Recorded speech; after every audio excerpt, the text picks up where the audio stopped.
नमस्कार। आज उपस्थित हूँ एक बहुत अहम पेट की समस्या को लेकर के। समस्या का नाम है हर्निया। अब तो मॉडर्न साइंस भी इस बात को मानने लग गई है कि हर्निया होने का मूल कारण जो है वो पेट से संबंधित बढ़ती हुई समस्याएं हैं। हर्निया मूल रूप से तभी होता है जब पेट में अंदर से बाहर की तरफ बहुत सारा दबाव पड़े और वो दबाव जब एंटीरियर एब्डोमिनल वॉल जो है वो सहन नहीं कर पाती है, उस केस में वो दीवार फटती है और एब्डोमिनल ऑर्गन्स निकल करके बाहर प्रोट्रूड होना चालू हो जाते हैं, हर्निएट होना चालू हो जाते हैं, जिसको हर्निया बोला जाता है। नमस्कार, मैं डॉक्टर रमाकांत शर्मा, योग, प्राकृतिक चिकित्सा, प्राकृतिक जीवन शैली एवं आहार चिकित्सा विशेषज्ञ।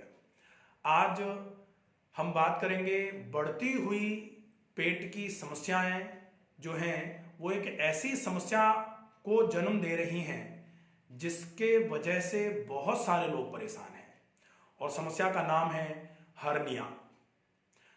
शायद आप सभी ने नाम सुन ही रखा होगा। हर्निया जो है ये मूल रूप से इसको हर्निया इसीलिए बोला गया कि हर्निएशन होता है इसमें। हर्निएशन का मतलब अपनी जगह से चीज बाहर निकलना चालू हो जाए, अपनी जगह से अपनी जगह को छोड़ करके दूसरे की जगह में निकलना जब कोई भी चीज चालू होती है, इस प्रोसेस को हर्निएशन बोलते हैं। जैसे आपने देखा होगा कभी अगर एमआरआई की रिपोर्ट जो कमर के दर्द या गर्दन के दर्द के लिए कराई जाती है तो उसमें भी डिस्क हर्निएशन होता है। डिस्क जो है वो निकल करके बाहर आना चालू हो जाती है, तो इसमें डिस्क का हर्निएशन होता है।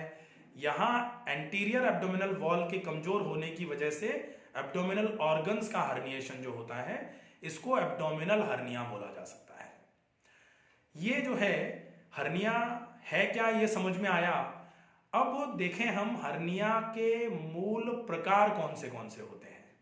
अब वैसे तो हर्निया के नाम से सामान्य तौर पर जो लोग कहते हैं ना हमको हर्निया हो गया है, तो हर्निया हो गया है का मतलब 80% लोग ये सोचते हैं कि हर्निया का मतलब केवल वो जो इंग्वाइनल लिगामेंट को क्रॉस करके नीचे की तरफ आंत चढ़ना चालू हो जाती है, उतरना चालू हो जाती है, उसको इंग्वाइनल हर्निया बोला जाता है। तो इंग्वाइनल हर्निया जो है वो बहुत ही कॉमन सा हर्निया है। उस हर्निया का जो ट्रीटमेंट है वो सामान्य तौर पर क्या करते हैं, हर्निया के लिए हर्निया का ट्रीटमेंट कैसे करते हैं हम। हर्निया में मूल रूप से डॉक्टर के पास गए, डॉक्टर ने कहा हर्निया हो रहा है, सोनोग्राफी करी, सोनोग्राफी करके बताया अरे ये तो आंत निकल के बाहर की तरफ आ गई है। अब आंत अगर निकल करके बाहर की तरफ आ गई है तो एक काम करेंगे, ऑपरेशन कर देते हैं। ऑपरेशन में क्या किया जाएगा, आंत निकल के बाहर किसी भी वजह से आ रही थी उसको खोल करके पेट को आंत को अंदर करेंगे और जहां जो खोला गया था, जो एंटीरियर एब्डोमिनल वॉल जो खुल गई थी, उसको जाली लगा के चारों तरफ से सिल देंगे। इसको क्या बोलते हैं, जब कपड़ा जैसे फट जाता है तो हम क्या करते हैं, अंदर से एक कपड़ा लेकर के चारों तरफ से उसको सिल देते हैं। इसको क्या बोलते हैं, रफू। एक तो होता है कि कपड़े को ही सिल दिया, जैसे जब हम किसी भी जगह को काटते हैं, काट करके टाँके लगा देते हैं तो वो स्किन को ही सिलते हैं केवल।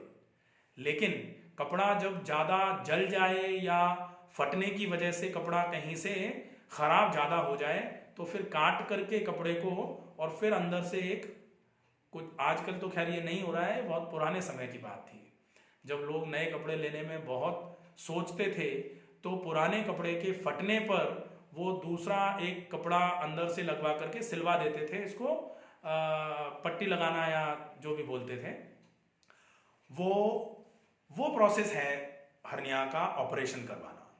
तो इंग्वाइनल हर्निया एक होता है, जो इंग्वाइनल लिगामेंट जो होता है, उस इंग्वाइनल लिगामेंट की कमजोरी की वजह से एब्डोमिनल जो ऑर्गन्स है वो निकल करके नीचे की तरफ पेल्विक कैविटी में जाना चालू हो जाते हैं। इसको इंग्वाइनल हर्निया बोलते हैं। एक हर्निया होता है अम्बिलिकल हर्निया। अम्बिलिकल रीजन जो है, अम्बिलिकस नाभि के एरिया से एंटीरियर एब्डोमिनल वॉल के कमजोर होने की वजह से एब्डोमिनल ऑर्गन्स निकल करके बाहर आ जाएं, इसको कैप्यूट मेडुसे भी बोलते हैं, नाभि का बाहर निकल जाना। तो नाभि का बाहर निकल जाना इसका मतलब अम्बिलिकल हर्निया। अम्बिलिकल हर्निया का मतलब अम्बिलिकस रीजन से आपके एब्डोमिनल ऑर्गन्स का बाहर की तरफ निकल के आना चालू हो जाना, इसको बोला जाता है अम्बिलिकल हर्निया। एक हर्निया होता है जिसको हाइटल हर्निया बोलते हैं। हाइटल हर्निया का मतलब है कि जो डायफ्राम है आपका थोरेसिक केज, थोरेसिक कैविटी और एब्डोमिनल कैविटी के बीच का जो आपका जिसको पर्दा बोला जाना चाहिए, जिसको पार्टीशन बोला जाना चाहिए, वो पार्टीशन है डायफ्राम।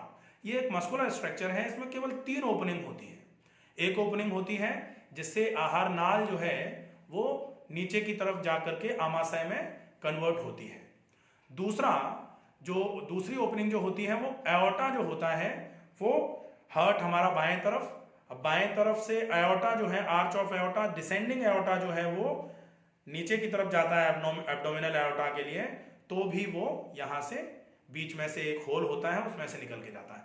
एक होती है वीना कावा जो नीचे से खून को ऊपर की तरफ लेके आ रही होती है। 3 ओपनिंग होती हैं डायफ्राम में। इन तीनों ओपनिंग्स के अलावा डायफ्राम बिल्कुल सीज होता है।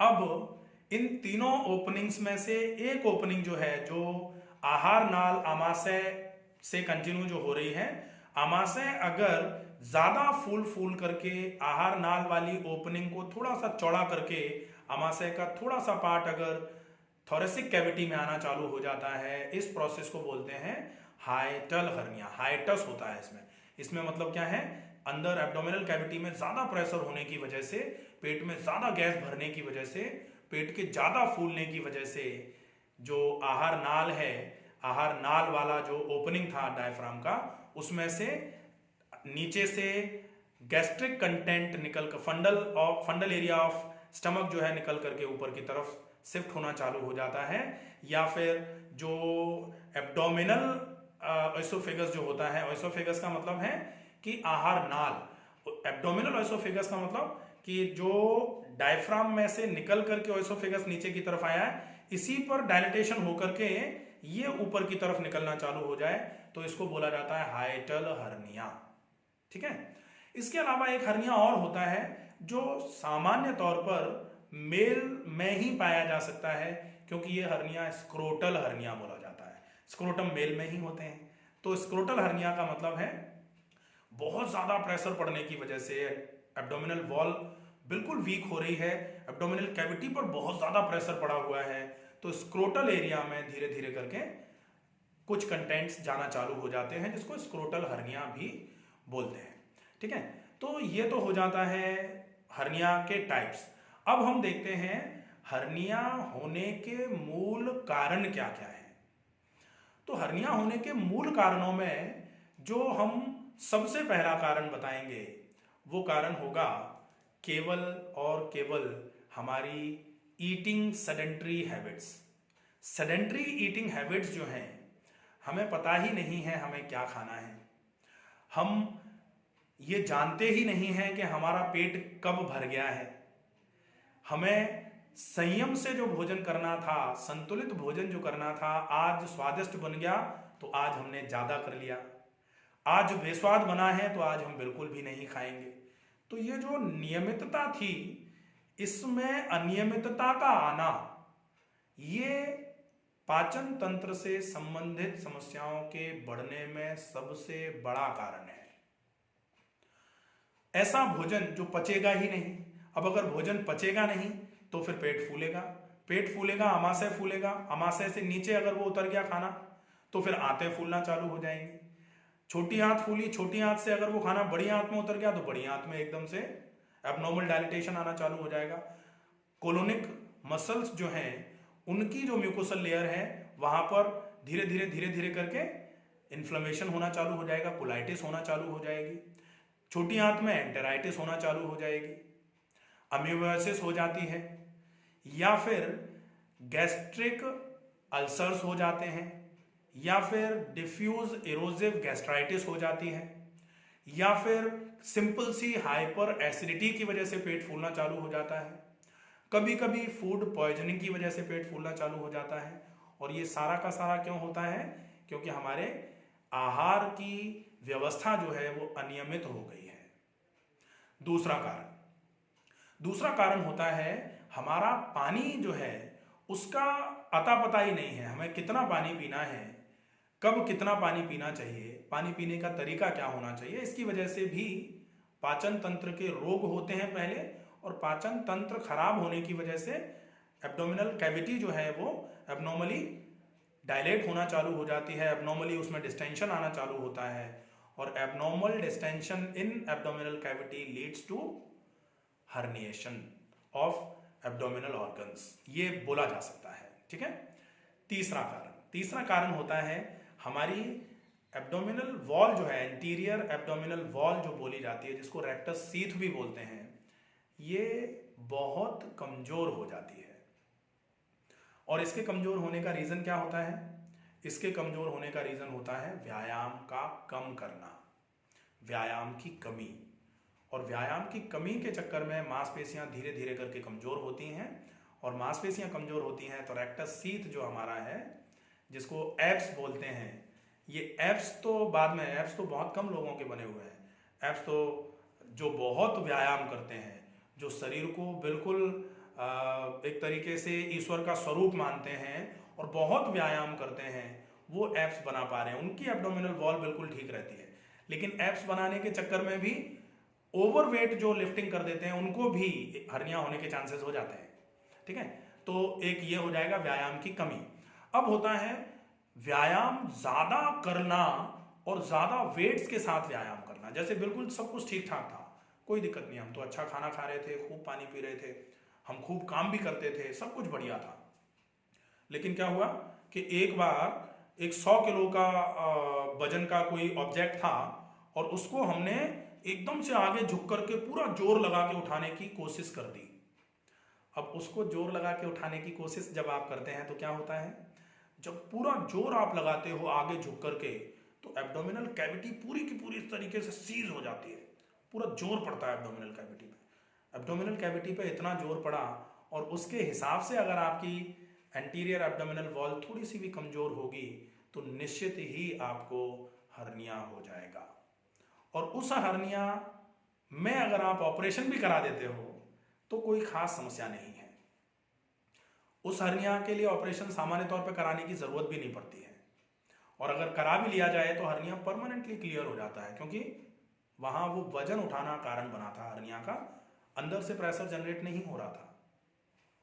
अब बारी आती है कि आपकी अगर ये एब्डोमिनल वॉल जो है वो कमजोर हो गई है, ऐसे समय में अगर आपने अति का वजन उठा करके ज्यादा से ज्यादा जोर लगा करके जो आपने हर्निया ले लिया, आपने मोल ले लिया, इस हर्निया के लिए आप अगर सर्जरी नहीं भी करवाओ तो भी आराम, करवा लो तो भी आराम। इसका मतलब यह है कि अगर आप हर्निया के केस में सर्जरी करवाते भी हो तो सक्सेस क्यों नहीं होती है? क्योंकि हर्निया के केस में सामान्य तौर पर एंटीरियर प्रेशर बाहर की तरफ पड़ रहा था, इंटरनल प्रेशर बाहर की तरफ प्रेशर पड़ रहा था। तो जब तक आप उस प्रेशर को खत्म नहीं कर देते हो, आपने एक चीज देखी होगी, जब आजकल जैसे जिम में या बहुत सारे बॉडी बिल्डर्स जो है ना, बहुत ज्यादा जब वजन उठाते हैं तो एब्डोमिनल बेल्ट पहन लेते हैं। क्यों पहनते हैं? क्योंकि एब्डोमिनल कैविटी, एब्डोमिनल वॉल उनकी मजबूत है, लेकिन ज्यादा वजन उठाना है तो कहीं पेट पे ज्यादा प्रेशर की वजह से हर्निया हो ना जाए कहीं, उसके लिए थोड़ा सा एक्सटर्नल ऐसे करके पेट को दबा लिया, अब आप जोर लगाओगे तो हर्निया होने के चांसेस कम है। लेकिन पहले दिन ही अगर आपने बेल्ट लगा करके भी ज्यादा जो वजन उठा दिया, तो बेल्ट तो आपने यहीं लगाया था। ये जो लोग बेल्ट लगा करके ज्यादा वजन उठाने पर जोर दे रहे हैं, बेल्ट आप यहीं तो लगा रहे हो। क्या करोगे आप? यहां से हर्निया, वेंट्रल हर्निया को रोक लोगे, आप अम्बिलिकल हर्निया को रोक लोगे, इंग्वाइनल हर्निया कहां ले जाओगे? और अगर आपने इंग्वाइनल हर्निया के लिए भी बेल्ट लगा लिया तो फिर आप हाइटल हर्निया को कहां ले जाओगे? प्रेशर कहीं तो रिलीज होगा ही ना। तो आपने पेट को आगे बढ़ने से रोक दिया कि पेट कहीं फट ना जाए। लेकिन पेट जब आगे बढ़ने से रोकेगा तो या तो नीचे की तरफ, अब नीचे भी आपने यहाँ से भी जोर लगा रखा है कि नहीं नीचे भी हम नहीं जाने देंगे, तो फिर कहाँ जाएगा, तो फिर ऊपर की तरफ जाएगा, तो फिर हाइटल हर्निया हो जाएगा।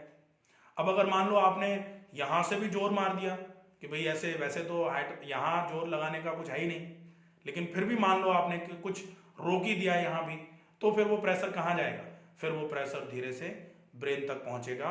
और वो प्रेशर अगर मान लो यहाँ से रिलीज नहीं होगा ना, तो अगर यहाँ कहीं रिलीज हो गया ना तो फिर जीवन रिलीज हो जाएगा, बहुत समस्या आ जाएगी। इसलिए बहुत ज़्यादा ओवरवेट लिफ्टिंग ना करें। ओवरवेट लिफ्टिंग डेफिनेटली प्रॉब्लम हो जाएगी।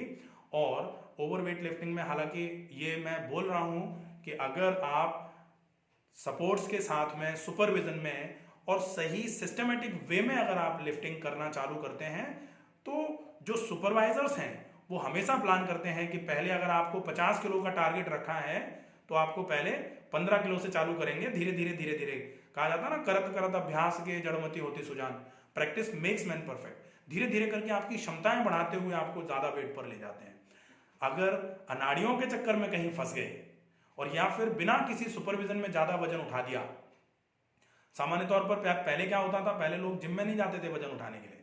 पहले क्या होता था, 100 किलो का बोरा उठा दिया, भारी लकड़ी का टुकड़ा पड़ा था उसको उठा दिया, तो उसके चक्कर में, अब वैसे तो रोज तो प्रैक्टिस थी नहीं कि पहले 20 किलो का टुकड़ा उठाएंगे, फिर 25 किलो का टुकड़ा उठाएंगे, तब फिर 100 किलो का उठाएंगे, वो तो पहले ही उठा देते थे, तो इस चक्कर में दिक्कत आ जाती थी। तो हर्निया होने का ये एक बहुत बड़ा कारण है। अगर एक्सटर्नल ट्रॉमा की वजह से, एक्सटर्नल प्रेशर की वजह से हर्निया हुआ है, तो आप उस हर्निया का इलाज नहीं भी करोगे तो भी वो हर्निया ठीक हो जाएगा।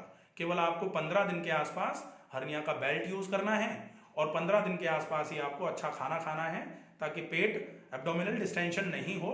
15 दिन में ही धीरे से जहां एंटीरियर एब्डोमिनल वॉल फट गई थी वो जुड़ेगी, मिली रहेगी। जैसे टाँका लगाते हैं तो स्किन को मिला के कर देते हैं, बस 7 दिन या 8 दिन के बाद ही स्किन इंटैक्ट रहती है तो जुड़ जाती है, उसके बाद टाँके को निकाल देते हैं। तो ऐसे ही अगर आपने केवल प्रेशर को बनने से रोक दिया तो निश्चित ही अगर दीवार इस तरीके से, दोनों दीवारें जुड़ी हुई हैं, मिली हुई हैं, तो वो जुड़ जाएंगी, दिक्कत नहीं आएगी। लेकिन उस केस में भी अगर आपके पेट में गैस बनती रही, आपने वजन उठा लिया, उसकी वजह से हर्निया हो गया और फिर पेट फूला रहा हमेशा, तो अब दीवार जब दो मांसपेशियां बिल्कुल मिलेंगी ही नहीं तो जुड़ेंगी कैसे। जैसे दोनों हड्डियों को ऐसे करके जोड़ करके आप प्लास्टर बांधो तो जुड़ जाती है, लेकिन इतनी हड्डियों के बीच में गैप है, आप प्लास्टर बांधो, जुड़ेगी कहां से, मिली ही नहीं है तो जुड़ेगी कैसे। ठीक है, तो ये ध्यान रखना होता है। अब बारी आएगी हर्निया में, आप एक्सटर्नल हर्निया नहीं, अब बात करते हैं जो आजकल बढ़ते हुए हर्निया का कारण है, वो है एब्डोमिनल डिसऑर्डर्स, डाइजेस्टिव डिसऑर्डर्स की वजह से, अंदर से बढ़ते हुए प्रेशर की वजह से जो हर्निया हो रहे हैं, उन हर्नियाओं का क्या इलाज है, ऐसे हर्नियास को हम किस तरीके से ट्रीट कर सकते हैं। तो इनके ट्रीटमेंट के लिए अब हमें ध्यान रखना पड़ेगा कि आप एम ऑफ ट्रीटमेंट डिसाइड करेंगे। एम ऑफ ट्रीटमेंट क्या होगा, ऐसे हर्नियाज में एम ऑफ ट्रीटमेंट रहेगा to soothen your digestive tract, to improve your digestive functions. आप अपने पाचन की क्षमता बढ़ा दें, आप पेट में बनती हुई गैस को कम कर दें, पेट में अफारा जो आ रहा था उसको कम कर दें, पेट के फूलने को कम कर दें, आंतों में से जो गैस बार बार करके रिलीज हो रही थी, रिलीज हो रही है, बहुत अच्छी बात है, लेकिन बन रही है, ये गड़बड़ है। तो आंतों में बार बार बनती हुई गैस को खत्म कर दें। अगर आपने ये कर दिया तो निश्चित ही आपका हर्निया धीरे धीरे करके ट्रीट हो जाएगा। और अगर आपने ये नहीं कर पाया तो फिर हर्निया का ऑपरेशन, एक बार इंग्वायलन हर्निया का ऑपरेशन राइट साइड में कराएंगे तो फिर प्रेशर लेफ्ट साइड में चला जाएगा, लेफ्ट साइड में इंग्वायलन हर्निया हो जाएगा। यहां भी जाली डलवा दोगे तो प्रेशर अम्बिलिकल रीजन पे आ जाएगा, अम्बिलिकल हर्निया हो जाएगा। फिर हम तो बिल्कुल जाली डलवाने पे ही तुल गए हैं, हमने तो नाभि पे भी जाली डलवा दी, नाभि पे भी जाली डलवा दोगे तो फिर प्रेशर आपका यहाँ ऊपर की तरफ कैविटी है जो अपर एब्डोमिनल कैविटी पे पड़ेगा, उसकी वजह से हाइटल हर्निया हो जाएगा। हम हाइटल हर्निया को यहाँ स्टिच करा देंगे तो फिर धीरे धीरे करके जालियों पे प्रेशर पड़ना चालू हो जाएगा तो वेंट्रल हर्निया हो जाएगा। वेंट्रल हर्निया हो जाएगा तो फिर समस्या, कपड़ा जब छनी जाएगा तो कितनी जालियां लगाओगे, बहुत मुश्किल आएगी। इसलिए ट्रीटमेंट क्या है, ट्रीटमेंट है आप अपने पाचन तंत्र को सही करें, पाचन तंत्र को जितना सही कर देंगे आपका हर्निया उतना ही आराम में आ जाएगा। और अगर एक हर्निया और होता है वो होता है इंसीजनल हर्निया। इंसीजनल हर्निया का क्या मतलब है कि कोई ऑपरेशन कराया था, ऑपरेशन कराने के बाद टांके लगा दिए। अब टांके तो लगा दिए, लेकिन दूसरे दिन ही आगे झुक के कोई काम कर दिया तो टांके तो टूट गए। अब टांके टूट गए तो फिर इंटरनल ऑर्गन्स निकल के बाहर आना चालू हो जाएंगे। जो सीजर किया था उस जगह से धीरे धीरे करके चीज़ें बाहर निकलना चालू हो जाएंगी।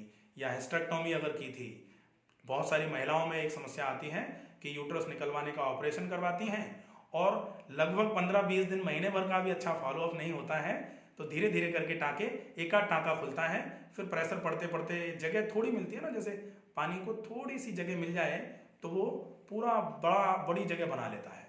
ठीक ऐसे ही अगर एक टांका खुला तो धीरे धीरे करके टांके सारे खुलते जाएंगे, इंसीजनल हर्निया हो जाएगा। ऐसे केस में भी आपको, अगर आप दोबारा टांके लगवा लोगे तो फिर से फॉलोअप की ज़रूरत है, क्योंकि टांके लगाने का मतलब तो होता है कि आपकी स्किन जो कट करी थी उसको जोड़ दिया। अब जैसे ये शर्ट है, ये बीच में से ये यहाँ बटन लगे हुए हैं, लेकिन बटन लगे हुए ऐसे करके ताने रहेंगे अगर हम, तो धीरे धीरे करके बटन भी टूट जाएंगे फिर खुल जाएगा ये।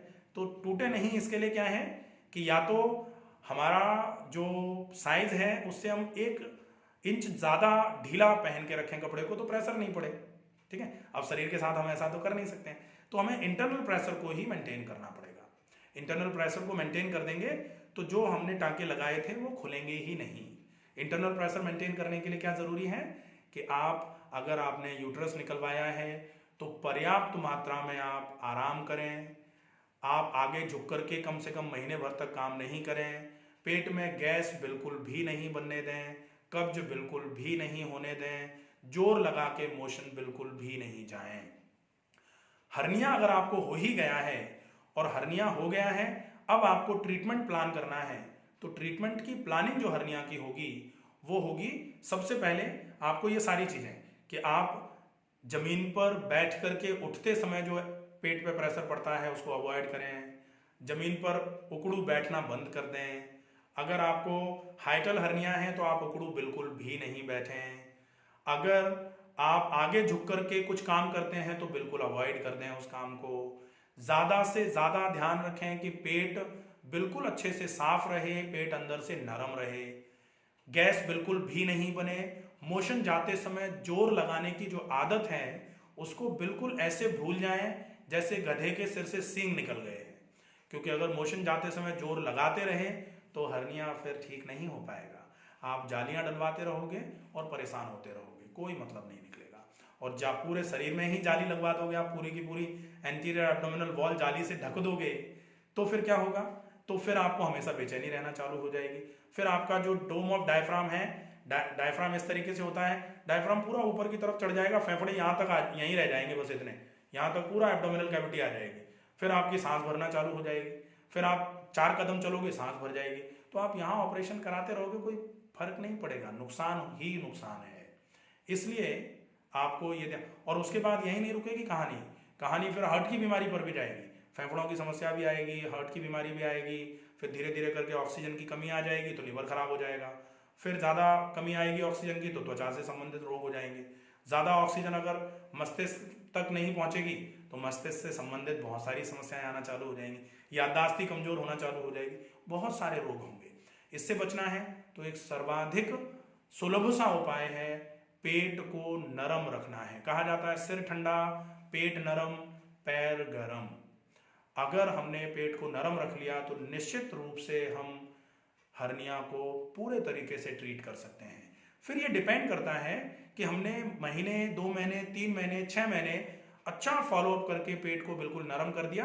अब अगर मान लीजिए कि दीवार जो जहाँ से फट गई थी वो अगर गल गई है बिल्कुल, तो हम क्या करते हैं, जैसे कपड़ा अगर छन ही जाता है तो पहले हम बाकी के कपड़े को सुरक्षित कर देते हैं, उसके बाद छने हुए हिस्से को रफू कर लेते हैं, या छने हुए हिस्से पर एक कपड़ा लगा करके चारों तरफ से उसको सिल देते हैं। तो कम से कम 6 महीने अच्छा फॉलोअप करने के बाद, पेट को नरम हो जाने के बाद फिर आप हर्निया की सर्जरी करा लोगे तो दूसरी जगह हर्निया होने से बच जाओगे।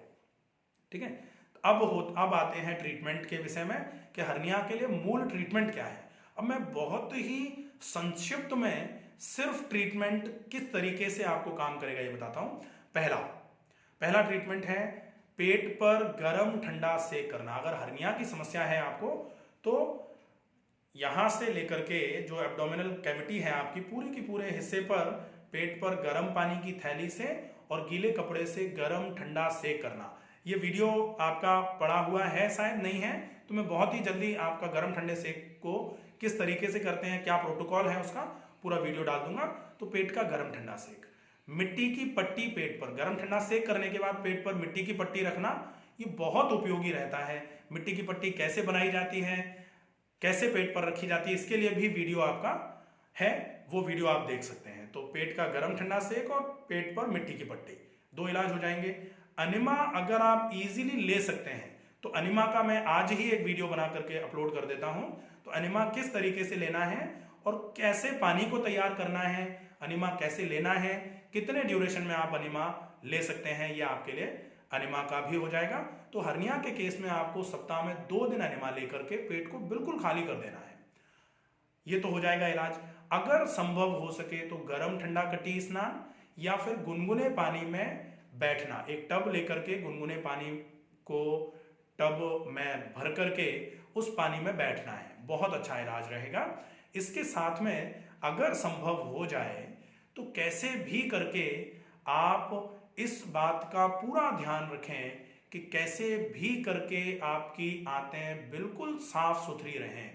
इसके लिए आप एलिमिनेटिव प्रोसेसेस में जो एक बहुत अच्छा तरीका होता है वो होता है आप कैसे भी करके शंख प्रक्षालन का एक प्रोसेस होता है। हर्निया के केस में वैसे शंख प्रक्षालन सामान्य तौर पर बहुत सुपरविजन में करने की आवश्यकता होती है, लेकिन आप शंख प्रक्षालन मत करो। आप शंख प्रक्षालन के समकक्ष ही एक प्रोसेस है, आप त्रिफला के पानी का उपयोग कर सकते हो।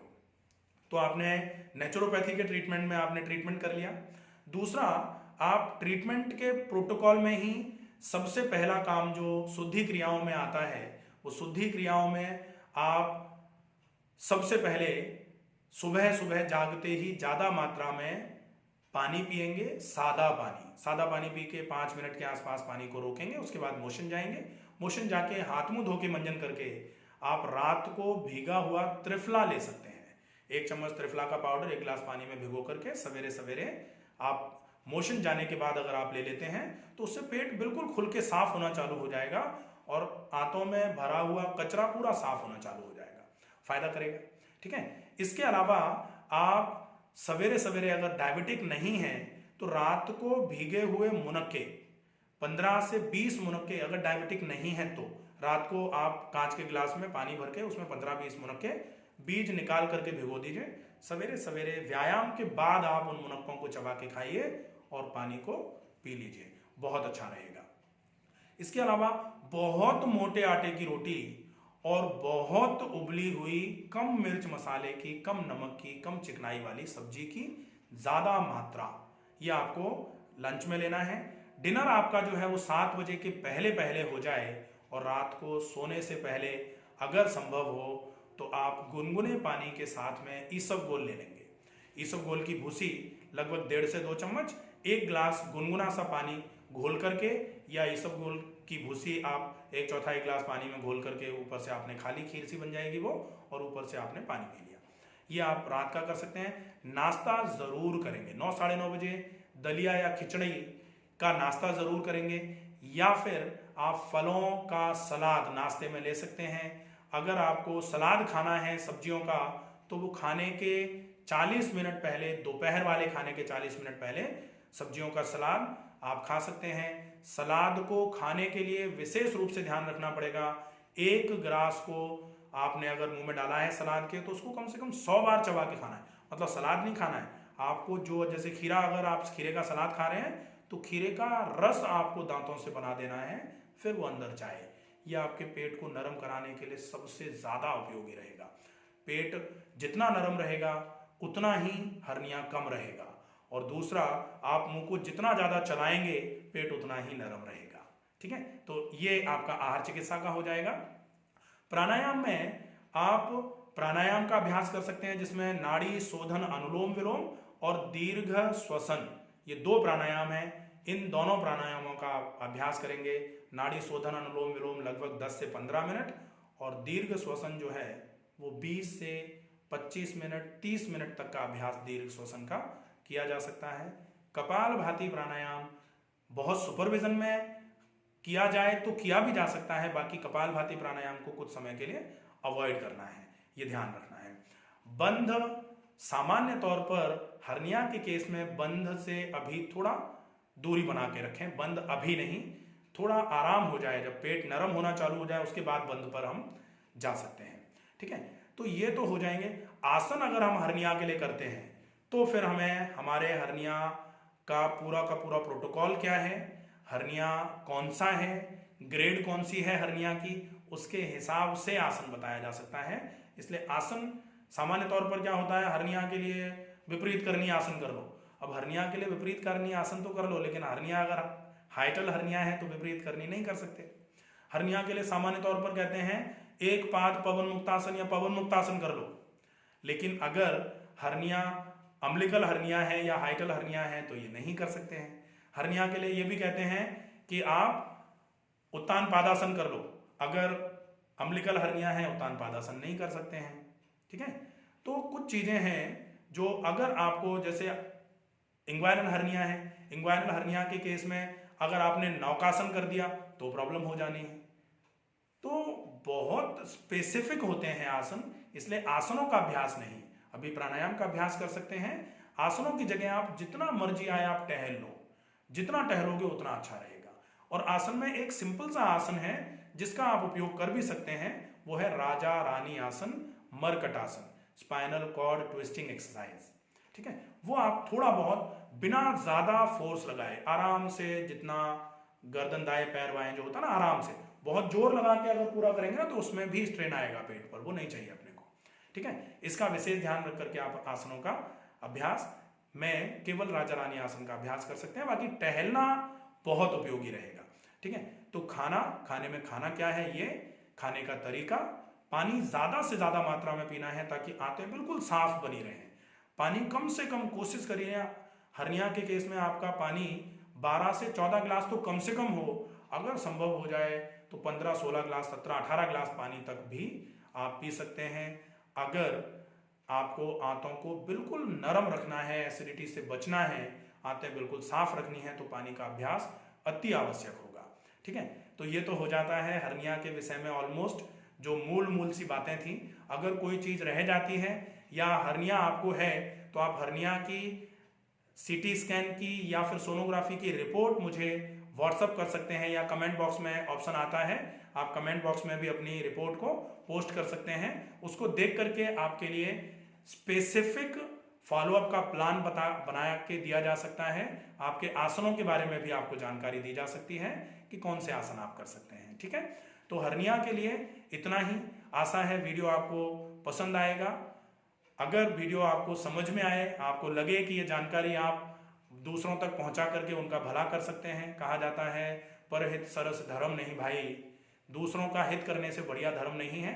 अगर आपको लगे कि ये जानकारी लोगों तक पहुंचेगी तो लोग अपने स्वास्थ्य के प्रति जागरूक होते हुए अपने स्वास्थ्य को अच्छे तरीके से मेंटेन कर सकते हैं, तो कृपया इस वीडियो को ज़्यादा से ज़्यादा शेयर करने की कोशिश करें। वीडियो को लाइक और चैनल को सब्सक्राइब ज़रूर कर दें। नमस्कार।